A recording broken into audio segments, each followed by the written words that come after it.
네, 안녕하세요. 닥신TV 신재욱이고요. 중고 디젤 차량 구입에 대한 개인적인 견해를 말씀드리도록 하겠습니다. 요즘에는 디젤차가 많이 인기가 없죠. 전기차를 사는 분위기고 보조금을 받아서 전기차를 사는 게 약간 좀 깨어있는 분위기도 있고 좀 트렌드에 앞서 나가는 느낌도 있잖아요. 저는 전기차에 그리 관심이 아직까지는 가진 않아요. 테슬라에 어떤 모델이 있는지 보조금을 얼마 받으면 싸다는데 그렇다고 해도 전기차 구입 가격 자체가 꽤 비싸고 전기차를 구입했다고 하더라도 전기 충전을 하는 거에 대한 스트레스가 조금이라도 있다면 그 스트레스에 경제적인 가치를 부여하면 저는 아직까지 전기차가 저에게 이득이라고 생각하지는 않아요. 전기차의 주행거리가 늘었다고 하는데 전기차와 내연기관의 주행거리 차이는 아직 많이 크다고 생각합니다. 전기차 주행거리가 많이 늘어나서 이제 내연기관이랑 별 차이가 없어요 라고 하시는 분도 있을지 모르지만 무한과 유한은 차이가 크죠. 내연기관은 주행거리가 이론적으로 무한이고 전기차는 주행거리가 유한이에요. 무슨 얘기냐? 내연기관 차량은 주행거리가 뭐 500에서 1000km라고 하더라도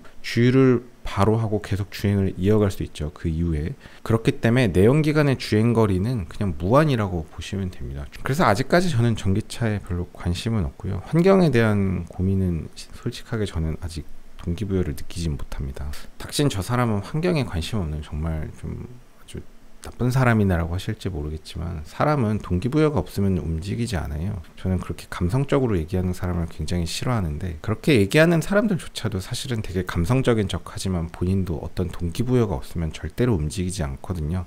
사람이 다 그래요.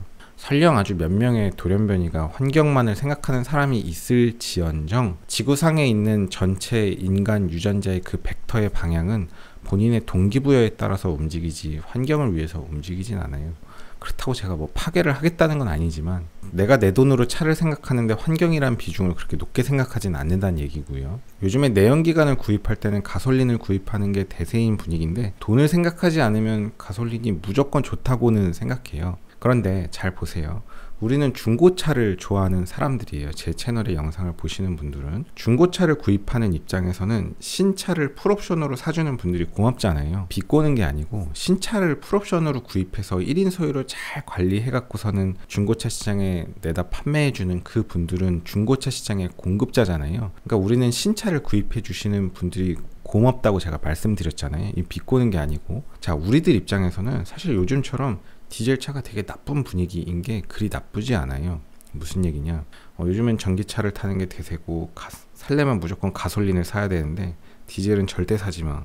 특히 중고 디젤은 이라는 분위기가 요즘에 되게 만연해 있는데 사실 우린 중고차 구입하는 입장이고 감가를 많이 맞은 차를 좋아하고 시장은 정확하기 때문에 사실 시장의 가격이라는 게 그 차의 상태를 정확하게 반영하는데 실제로 그 시장이 아주 똑똑하지는 않아요. 그 전체 집단의 지성이 뭔가 이렇게 과매도가 있고 과매수가 있잖아요. 중고 디젤 경유 차량이 요즘 분위기는 그거보다 조금 더 못 받는다는 거죠. 왜? 분위기가 그러니까 이제는 정말 디젤 안 사는 분위기잖아요.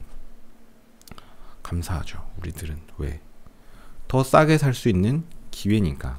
부동산 집값이 왕창 폭등하던 뭐 2016년, 17년, 18년, 19년, 20년 뭐 요럴 때 그 전에 강남에 아주 유명하지 않은 아파트들 얼마 하지도 않던 시절, 그리 비싸지 않던 시절, 그때 분위기가 어땠죠? 야, 집을 왜 사? 그냥 전세 살면 되지. 집을 살 필요가 있어? 라고 생각하던 시절이 있었어요. 그때는 굳이 집을 매수할 필요가 없다고 생각하던 시절도 있었습니다. 대한민국 최고가를 찍었던 주상복합 중에서 도곡동 타워팰리스도 초기에는 뭐 분양 실패했다고 하죠. 아파트 가격 중에 최고가를 찍었던 삼성동 아이파크도 초기에 분양할 때 실패를 해서 평수를 줄여서 재분양했다고 하죠. 뭐 어쨌든 하고 싶은 얘기는 요즘 중고 디젤 차량에 대한 분위기가 너무너무 안 좋은데 사실 냉정하게 잘 생각해보면 이럴 때가 오히려 더 중고 디젤 차량을 정말 살 기회예요. 인기가 없을 때.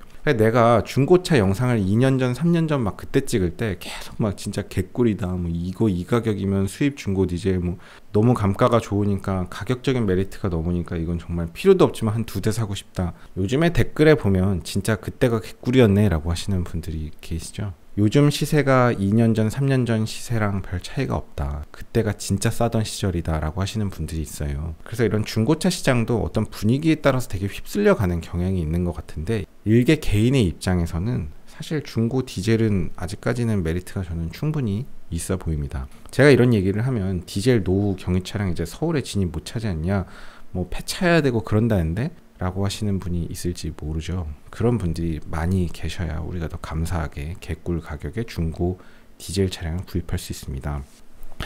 자, 보시면 서울시에서 뭐냐 더 맑은 서울 2030, 저는 이런 거 되게 안 좋아하는데 뭐 이런 걸 해가지고 이제 내연기관 차량을 뭐 제한한다, 그래서 뭐 조기 폐차 유도한다 이런 게 있잖아요. 중고 디젤 이제 사면 못하는 거 아니야? 자, 5등급 차량은 지금 서울 전역에 2025년부터 못 들어옵니다. 여러분 5등급 차량이 뭔지 제가 정확히 알려드릴게요. 자, 5등급 경유 차량은 2002년 7월 1일 이전 기준 적용 차량입니다.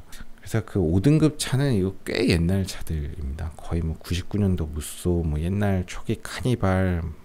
여기 보시면 이제 4등급 경유차가 25년부터 녹색 교통지역, 그러니까 서울의 일부 지역 못 들어오고 30년도부터는 지금으로부터 8년 뒤는 서울 전역을 못 들어온다는 건데, 4등급 경유 차량은 2006년도 기준 적용 차량으로, 이 4등급 차도 꽤 옛날 차들이에요.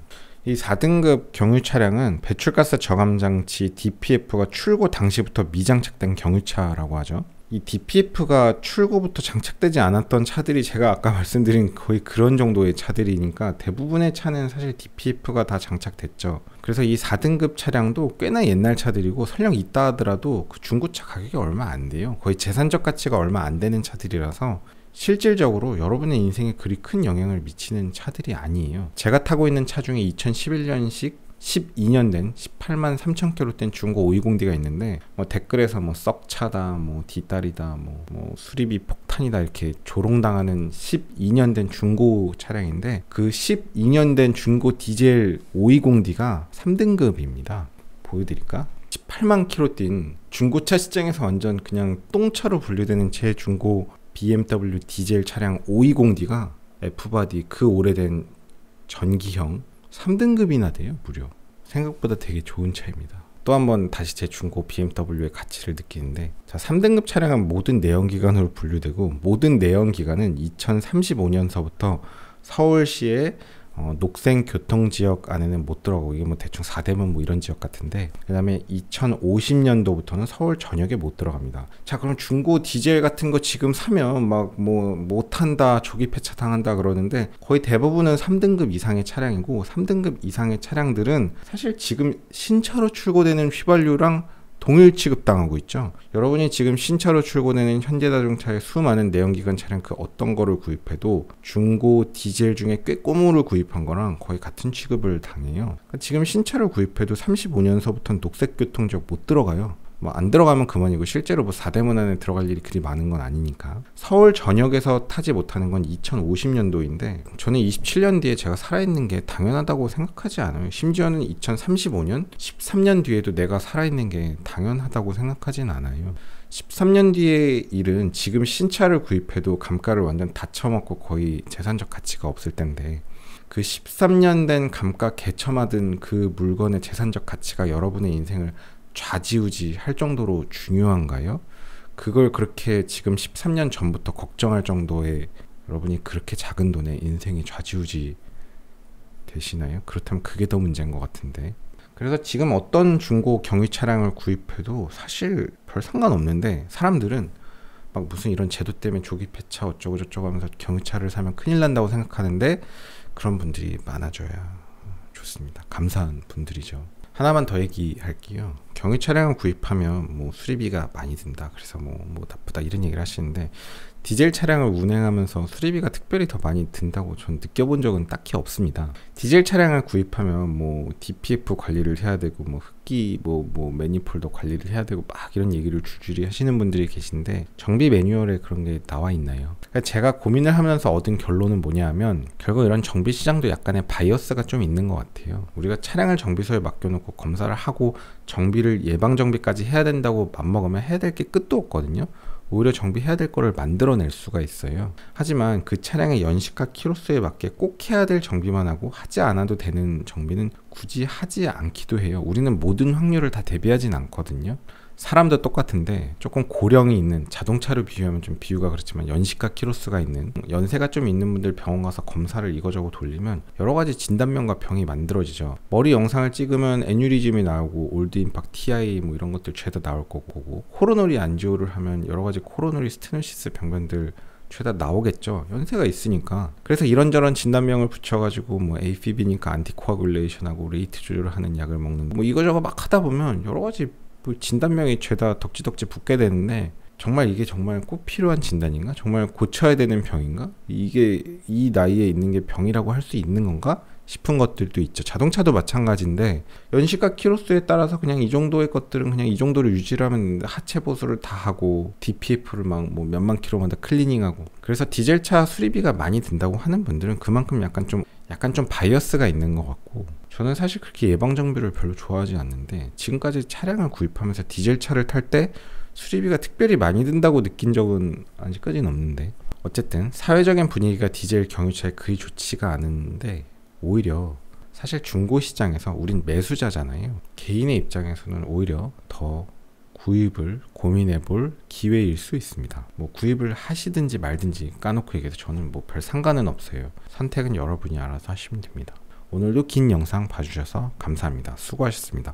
제가 뭐 디젤 차가 정말 지금이 구입이 기회다 뭐 이런 건 아니에요. 하고 싶은 얘기는 그렇게까지 나쁘다고 할 필요는 없고 오히려 이런 게 더 기회일 수 있다. 세상이 그런 식으로 돌아가는 것 같다라는 얘기를 하는 겁니다. 오늘도 긴 영상 봐주셔서 감사합니다. 수고하셨습니다.